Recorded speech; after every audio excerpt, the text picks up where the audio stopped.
voit peut-être un petit peu moins, mais on essaye de trouver des moments un peu plus de qualité. J'ai envie de garder des temps avec les gens qui me tiennent à cœur. Comme elle a apprécié ce que je disais de notre amitié, de notre relation, ça a relancé un petit peu les choses, ça nous a redonné envie de nous voir plus régulièrement. La sororité fait partie des valeurs qui me font marcher, qui me font avancer. J'ai rendu compte qu'il fallait prendre beaucoup plus soin de ses amis pour qu'on puisse prendre soin de soi. Bienvenue dans le podcast Gang de copines. Je suis Elodie et dans ce podcast, je discute avec des femmes qui me parlent d'une de leurs histoires d'amitié. Parce qu'aujourd'hui, mes amies ont toutes et chacune une place tout à fait particulière dans ma vie et je sais que je ne suis pas la seule, qu'on est nombreuses à s'appuyer sur la sororité. Alors voilà, j'ai juste envie d'exposer la beauté et la puissance des amitiés féminines. Parce qu'on a toutes de belles histoires à partager. Bonjour Méline. Bonjour. Alors Méline, tu fais partie des premières que j'ai interviewées dans ce podcast et il y a 2 ans, tu nous avais parlé de Sophie, qui a une place très importante dans ta vie. Comment cette relation, elle a évolué depuis ton épisode de podcast ? Oui, du coup, c'est vrai qu'on avait longuement discuté de cette relation. Donc c'est Sophie, mon amie d'enfance de maternelle, du coup. On se connaît depuis qu'on a 2 ans. Et donc c'est une personne hyper importante dans ma vie. Et c'est vrai que du coup, depuis le podcast, on est toujours, à se voir régulièrement. Donc c'est plus compliqué parce que avant je travaillais pas très très loin de chez elle, donc j'avais plus de possibilités de la voir en allant travailler. Maintenant, j'ai un peu changé ma localisation de travail. Donc, on se voit vraiment quand on a toutes les deux prévu de se voir. Il n'y a pas vraiment de lien avec mon taf. Donc, du coup, on se voit peut-être un petit peu moins, mais on essaye de trouver des moments un peu plus de qualité où on va s'organiser des petits trucs à faire, alors qu'avant, on allait juste se boire un verre ou voilà. Ou manger ensemble. Mais là, on essaye de faire des petites activités, etc. Pour mon anniversaire, l'année dernière, elle m'avait offert des activités à faire ensemble. Donc voilà, on reste toujours sur la même idée de se voir assez régulièrement, même si nos vies personnelles de chaque côté est un peu prise, mais c'est toujours top de la voir aussi régulièrement. Vous faites quel genre d'activité ? Alors on est toutes les deux un peu dans ce kiff-là. On aime les choses un peu manuelles. Moi j'adore dessiner. On en faisait quand on était jeunes ensemble. Et du coup là la dernière fois on a fait une couronne de fleurs. Enfin voilà, c'est des activités où on découvre toutes les deux la chose. Souvent c'est des choses qu'on ne connaît pas parce que c'est encore plus cool de découvrir ensemble. Et l'année d'avant, on avait fait des photos. Trop cool, des beaux moments de partage, de découverte et tout, Ouais, quoi. de C'est chouette. découverte, ouais, ça c'est cool. À part Sophie, si on parle de sororité de façon plus large dans ton entourage à toi, est-ce qu'il y a eu des changements, des évolutions, tu as l'impression, depuis ces 2 dernières années ? Je pense toujours été dans une idée de sororité avec beaucoup de gens autour de moi. J'ai toujours eu quand même pas mal d'amis, notamment filles plus que garçons. Mais du coup, j'ai l'impression que en fait, en vieillissant, c'est plus maintenir les liens que t'as créés. C'est vrai que de se recréer des groupes ou des nouvelles personnes dans ta vie, c'est plus compliqué avec le travail, avec ta vie qui est un peu plus posée entre guillemets. Donc j'essaye vachement de maintenir les relations avec les gens avec qui j'ai créé vraiment une vraie au fil des années, une vraie relation proche, amicale, de sororité, de soutien, etc. Mais j'ai pas eu le sentiment ces derniers temps d'avoir recréé, parce que je pense qu'au bout d'un moment, en fait, c'est déjà pas facile de se donner du temps pour le nombre de personnes déjà pour qui, pour qui sont importants pour toi. Donc j'essaye déjà de me focaliser là-dessus, je dirais, ces derniers temps. Et j'ai eu moins l'occasion forcément potentiellement de rencontrer de nouvelles personnes, mais sur ce que je connais déjà, c'est toujours sur la même idée. OK, c'est chouette de partager ça, merci. Ce sujet de arriver à un moment, on peut plus remplir nos agendas avec de plus en plus d'amis parce que Mmh. sinon, les amis que tu as déjà, ben, tu les desserres, quoi. C'est ça, et j'ai envie de garder des temps, enfin voilà, avec les gens qui me tiennent à cœur. Et ça devient après un moment compliqué de réussir à tout faire, et enfin fatigant aussi parce que tu veux être là pour tout le monde et puis bah faire plaisir à tout le monde, et en plus t'as envie de voir les gens, t'as envie de faire des choses avec eux, et puis des fois t'es un peu frustré parce que en fait t'as plus le temps, t'es quand même pris dans le tourbillon du travail, de ta vie perso, de tes relations amoureuses, tes relations familiales, et donc du coup enfin je trouve que c'est important quand on a créé des liens forts, ce que je pense que j'ai fait au fur et à mesure des années. Peut-être parce que, bah, comme j'ai pas de frères et sœurs, moi, j'ai un peu créé ce lien, un peu fraternel ou de sororité, donc du coup, avec les gens avec qui j'étais proche. Et j'ai envie de maintenir ces liens un peu comme familiaux. Et c'est un taf, quoi, enfin, de maintenir des liens proches. Et quand t'es loin, voilà, c'est encore plus dur des fois. Et donc du coup, c'est vrai que j'ai pas forcément fait l'effort potentiellement de rencontrer de nouvelles personnes et tout, parce que je suis déjà focalisée sur le fait d'être au max pour les gens qui sont Ouais, importants pour moi. mais je trouve Ouais, ça trop cool de donner de ton temps et de savoir que c'est ça que tu as envie de privilégier, quoi. C'est cool, ouais. c'est cool. Et alors, pour rentrer dans une question, encore plus, pointue et sur ton avis un peu, au niveau de la je sais pas, de la société, on va dire, ou du monde dans lequel on vit aujourd'hui. Est-ce que tu trouves qu'on a, plus besoin de sororité, que la sororité, elle est plus présente? Quel regard, tu as un peu? Après, c'est ma vision de quelqu'un qui a passé la trentaine, même presque la quarantaine, donc il y a une vision un peu différente par génération, je pense. Moi, j'ai le sentiment que ces dernières années, avec tout ce qui s'est un peu passé autour des femmes, de retrouver un peu une place et un respect peut-être un peu mieux pour nous. Je trouve qu'il y a eu quand même un élan de sororité un peu là-dessus, avec des soutiens de femmes entre elles pour dénoncer des choses qui devaient pas avoir lieu déjà de base, mais qui étaient un peu rentrées dans les mœurs. Et enfin, moi, j'ai connu donc la génération où c'était ok voilà, certaines choses qui ne le sont plus du tout aujourd'hui. Donc, du coup, c'est vrai que de voir le paradoxe aujourd'hui, je trouve qu'il y a quand même eu une évolution et que les femmes, elles se sont entraidées dans ce chemin-là.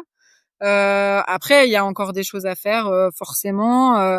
Et dans le quotidien, je sais pas si tout le temps les femmes entre elles se soutiennent réellement, mais je veux dire globalement, j'ai le sentiment qu'il y a quand même une bienveillance parce qu'on est un peu toutes confrontées aux mêmes choses au quotidien dans la société, je pense globalement, et donc on se comprend quand même de soutien entre nous, quoi. C'est plutôt dans cette positivité-là que j'ai envie de voir les choses. Ouais, ça avance dans le bon sens. Ah, j'ai l'impression, ouais. Salut maman! Bonjour Elodie. Alors maman, qu'on appelle aussi Josiane de son prénom, on t'a entendu dans l'épisode numéro 2 où tu nous as parlé de ton amie Jeanne que tu connais depuis plus de 50 ans, c'est bien ça? Exact, depuis 55 ans. Et donc on avait parlé de votre rencontre, de comment avait évolué, votre amitié au fil des années. Qu'est-ce qui s'est passé depuis, ces 2 dernières années entre toi et Jeanne? Alors, je lui ai fait écouter notre épisode de podcast qui lui a beaucoup plu.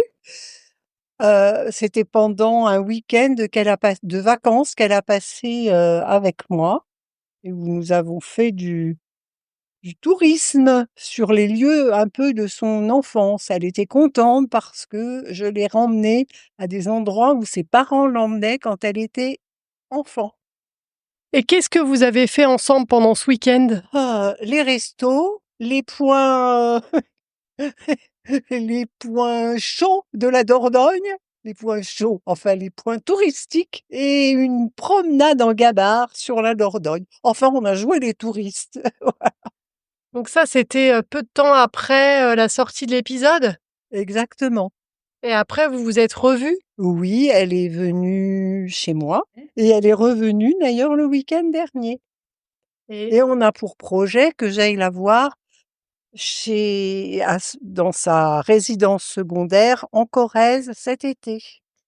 est-ce que cet épisode de podcast, il y est pour quelque chose sur le fait que vous vous soyez revus plus régulièrement? Tu as cette sensation-là un peu? Oui, j'ai un peu cette sensation parce que comme elle a apprécié, je pense, ce que je disais de notre amitié, de notre relation dans ce podcast et de ce que je disais d'elle en général, ça a relancé un petit peu les choses, ça nous a redonné envie de nous voir plus régulièrement et surtout de nous téléphoner très, très, très régulièrement pour échanger sur notre vie, nos ennuis, nos amis, nos emmerdes. Oui, il y a eu des moments donc où vous avez fait des choses et en plus, il y a eu plus de discussions. Exactement, exactement. Alors bon, il y a eu des circonstances aussi particulières de son côté comme du mien, qui font qu'on avait besoin peut-être davantage l'une de l'autre à ce moment, enfin, ces derniers temps. Alors merci pour le petit update, la petite mise à jour sur ton amitié avec Jeanne. C'est cool de savoir que, bah, vous avez passé, plus de moments ensemble et que vous vous appelez plus régulièrement. Et alors si on revient sur toi et ta vision de la sororité, qu'est-ce que tu en penses aujourd'hui? Oui, disons que ça confirme l'importance pour moi de l'amitié entre femmes et de la place de la sororité dans la vie. Bonjour Amandine. Bonjour Elodie. Alors Amandine, quand on a discuté il y a 2 ans, tu nous avais parlé de ton amie, Sandrine, qui est décédée des suites d'un cancer du sein. Et ce que j'aimerais savoir, c'est 2 ans après, quelle place, quel souvenir elle a de cette belle amitié avec Sandrine, dans ta vie aujourd'hui? Alors aujourd'hui, elle est toujours bien sûr présente dans mon esprit, enfin, je vais pas dire, au quotidien, mais presque en fait, ben, il arrive que, je pense à des choses qui me fassent penser à elle, voilà, donc c'est sûr elle est toujours présente. J'ai encore des relations avec sa sœur, donc je peux avoir des nouvelles de ses enfants. Voilà, donc c'est quand même, elle est bien sûr, toujours présente dans mon esprit. Ça c'est aussi à travers des actions que je peux mener, alors, que ce soit, pour moi personnellement, c'est-à-dire que voilà, la prévention du cancer du sein, faire plus attention, même, à d'autres, types de cancers. Enfin voilà, pour nous les femmes, on a quelques petites épées de Damoclès, pardon. Voilà, donc disons que je fais plus attention aussi, à ma santé, ça peut se traduire aussi par, des actions que je mène, au travail, des actions de sensibilisation au cancer du sein, par exemple. L'année dernière, mon entreprise m'a permis de pouvoir organiser, en fait, des ateliers de sensibilisation pour, les collaboratrices. Donc ça, c'est voilà, c'est forcément des choses qui restent, après son décès et voilà, bien sûr, je pense beaucoup à elle, souvent. Je voulais aussi rappeler que le cancer du sein, c'est pas juste Octobre rose, qu'il y a plein d'assauts de toutes les tailles, partout en France, en Suisse, en Europe, qui ont besoin de bénévoles et de dons. Donc nous, on peut que faire, que d'inciter les auditrices et auditeurs à donner un peu de leur temps ou de leur argent. Oui, bien sûr. Alors c'est clair que, il faut pas hésiter, à s'insérer dans toutes les actions qui peuvent être menées, alors c'est sûr, forcément beaucoup plus lors du mois d'octobre puisque c'est, symboliquement le mois, de la prévention, contre le cancer du sein. Mais, on peut aussi faire des dons. Alors, je pense à la Ligue contre le cancer, hein, donc, c'est pas forcément uniquement contre le cancer du sein, mais, ça permet quand même de faire avancer la recherche. Ensuite, moi, je peux parler d'établissements qui sont dans la région, dans les Hauts-de-France. Donc, par exemple, à Lille, il y a le centre Oscar Lambret, hein, qui est très actif, sur la recherche, pour le cancer du sein, pour soigner le cancer du sein. Donc on peut faire des dons aussi au niveau de ce genre d'établissement. J'imagine qu'il y en a aussi, dans toute la France. Hem, En ce qui concerne les actions, alors, lors d'Octobre Rose, par exemple, il y a des choses qui sont un peu ludiques, qui peuvent être même faites, en famille.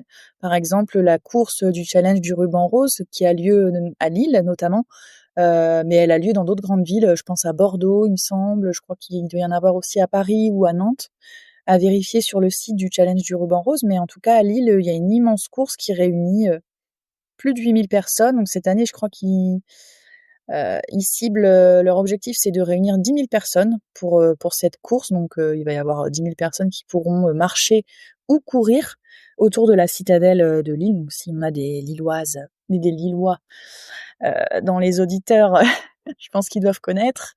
Donc voilà, ça peut être ce genre d'action, et voilà, et ça peut être tout à fait fait en famille. Il y a le parcours de 5 kilomètres, de 10 kilomètres. Moi, cette année, je le ferai avec mes enfants et mon mari, je pense. Donc voilà, c'est des choses auxquelles on peut penser et qui sont toutes simples et qui font plaisir et qui peuvent aider quand même, bien sûr, la recherche. Merci d'avoir partagé, toutes ces belles idées d'action. Pour, reparler de la sororité, est-ce que tu trouves depuis 2 ans, enfin en 2 ans, la place de la sororité, elle a évolué, pour toi dans ta vie? Et j'ai envie de te poser la question, même aussi dans la société. Alors, est-ce qu'elle a évolué, dans ma vie? Alors, elle a beaucoup évolué et d'ailleurs, c'est en partie grâce à toi quand même, hein, et à ce podcast magnifique que j'écoute tout le temps. J'ai peut-être raté pardon, quelques épisodes, je suis désolée, mais je vais me rattraper, c'est promis. Mais en tout cas, c'est vrai que c'est quand même, ouais, quelque chose qui a beaucoup évolué dans ma vie. Alors je sais pas si c'est l'âge aussi qui fait ça, la sagesse qui arrive à 40 ans, mais ouais, c'est vrai que ça a pas mal évolué. Alors, moi aussi, dans ma vie personnelle, il s'est passé des choses. Bon voilà, j'ai fait un burn-out, qui a fait que j'ai dû aussi, me recentrer, m'aligner aussi avec mes valeurs. Et il s'avère que, voilà, la sororité fait partie des valeurs qui me font marcher quoi, qui me font avancer. Donc ouais, ouais, bien sûr, à mon niveau, ça a beaucoup évolué et aujourd'hui, j'essaye de regarder, le monde, d'une autre manière, et les relations avec les femmes d'une autre manière parce que je pense qu'on a vraiment besoin toutes de s'entraider et d'être, bienveillantes entre nous, dès le départ, sans préjugés aucun. Et évidemment, je te rejoins à 1000%. Et alors dans la société, tu as l'impression que ça bouge? Alors malheureusement, je crois que ça bouge à travers des événements un peu dramatiques comme, tout ce qui s'est passé autour de Gisèle Pelicot, toute cette affaire, horrible qui s'est déroulée et j'ai l'impression que, au-delà du fait qu'on en a fait une icône, ça a permis aux femmes aussi de vraiment se rejoindre alors autour d'un événement vraiment dramatique et c'est dommage qu'on en arrive là. Mais, ouais, je pense que ça évolue pas mal, dans la société, peut-être que ouais, c'est ce que je te disais tout à l'heure aussi, c'est peut-être aussi mon âge, hein, qui fait que je reviens sur mon âge, je n'ai que 40 ans, 42 ans pardon. Mais voilà, je trouve aussi alors c'est peut-être aussi quelque chose qui me touche plus donc auquel je fais plus attention. Et en tout cas moi à mon niveau, mon petit niveau, j'essaye d'œuvrer pour que ça soit mieux quoi, ça aille vers, le plus. Même, d'ailleurs dans l'enseignement, si je peux me permettre de faire une petite parenthèse, dans l'enseignement de mes fils, puisque j'ai 2 fils de 8 ans, des jumeaux, bah, j'essaye vraiment de leur enseigner, que la place des femmes, est différente de celle des hommes. Aujourd'hui, c'est un fait et qu'il faut faire en sorte que, elle ne le soit plus à terme et que eux, leur génération, soit vraiment porteuse d'un autre signal, en fait, envers les femmes. D'ailleurs, pour la petite anecdote, je leur ai acheté un livre sur le féminisme pour leur anniversaire qui arrive bientôt. Voilà. J'adore, trop bien. J'ai un peu des frissons, à t'entendre parler de la façon. Mais ouais, ouais, de la façon de porter le message auprès de tes garçons, je trouve ça, enfin, fort quoi, tu vois? C'est trop bien et j'espère que toutes les femmes badass de 42 ans comme toi font la même chose avec leurs fils. Évidemment, c'est une phrase qu'on entend beaucoup, enfin que j'ai beaucoup vu passer sur les réseaux sociaux: «Éduquez vos fils». Ben ouais et du coup, merci de partager ça. Avec plaisir. J'ai une dernière question. Comment tu décrirais l'évolution de ton cercle amical? Je vais refaire un parallèle avec la situation que je vis depuis le mois de janvier. Je suis désolée, je parle de ça, mais en fait, ça a vraiment beaucoup changé de choses dans ma vie. Donc un burn-out, ça entraîne aussi le fait de s'isoler socialement. Et c'est vrai que il y a des gens, on n'a pas envie de voir des gens, c'est difficile, c'est beaucoup d'énergie en fait quand il faut voir les gens. Et là, le fait d'aller mieux, de me soigner, etc., ça m'a permis de prendre soin de mes amis IE et I, enfin, avec un S, parce que j'en ai plusieurs quand même. Je me suis rendu compte qu'il fallait prendre beaucoup plus soin de ses amis pour qu'on puisse prendre soin de soi. Et voilà, et je me suis aussi beaucoup plus ouverte, parce que ça, c'est aussi un défaut, c'est aussi un des symptômes du burn-out, c'est qu'on s'ouvre pas trop, quoi, on parle pas trop. En tout cas, moi, je faisais ça.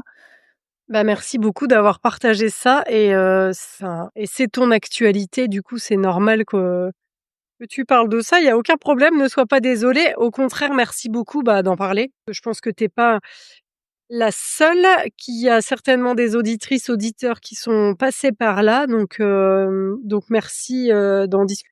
Est-ce que tu as un petit mot à rajouter ou à faire passer avant qu'on termine? Un petit mot de la fin, ce serait peut-être quelque chose de bateau, mais je trouve que ça fait du bien de se le dire. J'ai envie de dire à tout le monde de bien prendre soin de lui, soin des autres, de ses proches. C'était le dernier épisode de la saison 2 du podcast Gang de copines. Et quel épisode, franchement! Je termine juste le montage et évidemment je suis hyper émue. J'ai beaucoup de gratitude pour ces 3 femmes exceptionnelles de mon entourage. La gratitude pour la sincérité de leurs témoignages, le partage de leur expérience de vie qui sont différentes. Et pour moi, je trouve que c'est un vrai cadeau d'avoir aussi partagé leurs émotions des plus joyeuses aux plus difficiles. Parce que les rires, les larmes, l'entraide, les efforts, la nostalgie, les liens qui se font et se défont, c'est ça aussi la sororité. Merci à toutes celles qui ont déjà témoigné dans ce podcast. Merci à toutes celles et ceux qui écoutent. Et merci d'avance aux prochaines qui vont venir partager leurs histoires. La saison 3 s'annonce vraiment très enrichissante. Pour ne rien louper de cette saison 3, abonne-toi à Gang de Copines sur ton app de podcast préféré ou sur YouTube. Et pour discuter, c'est sur Instagram. Le compte, c'est Gang de Copines Podcast. Et pote, ça s'écrit comme une pote. À bientôt!